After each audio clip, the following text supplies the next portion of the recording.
اعوذ باللہ من الشیطان الرجیم، بسم اللہ الرحمن الرحیم، اللہم صلی علی سیدنا محمد وعلی آل سیدنا محمد مبارک وسلم۔ اچھا جی، قرآن مجید میں اللہ پاک نے فرمایا کہ فضول خرچی نہ کرو، فضول خرچی سے بچو۔ فضول خرچی سے مراد اپنی ضروریات زندگی کو پورا کرنا نہیں، بلکہ سٹائل کے تحت زندگی گزارنا، یا کوئی خواہ مخواہ کا سٹائل بنانا اور اس کے اوپر خواہ مخواہ کے پیسے خرچ کرنا جن کی ضرورت نہ ہو، اس کو فضول خرچی کہا جاتا ہے۔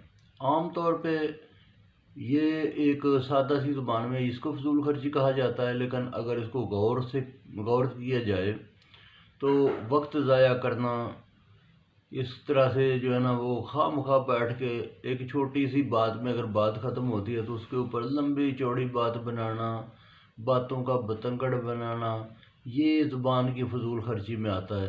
اسی طرح سے ایسی چیزیں سننا جس کا کوئی فائدہ نہیں اور اس بے وقوفی میں لگے رہنا، یہ کانوں کی فضول خرچی۔ ہر چیز کے اوپر ایک اعتدال رکھنے کی ضرورت ہوتی ہے۔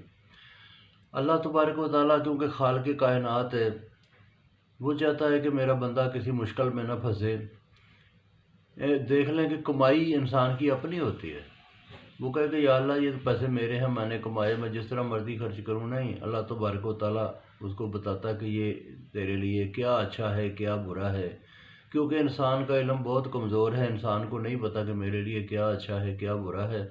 تو اس کو پھر بتایا گیا، ہدایت دی گئی، انبیاء کرام آئے، کتابیں آئیں اللہ تعالیٰ کی، تو وہ اس کو بتایا جاتا ہے کہ تمہارے لیے یہ اچھا ہے، اعتدال کے راستے پہ چلو، میانہ روی اختیار کرو اور فضول خرچی سے بچو، کیونکہ یہ ہر چیز جو گناہ میں آئے گی اس کا آگے قبر میں بھی اور حشر میں بھی اس کا حساب دینا ہوگا۔ تو اللہ تعالیٰ نیکی پہ چلنے کی توفیق دے اور فضول خرچی سے بچنے کی توفیق دے۔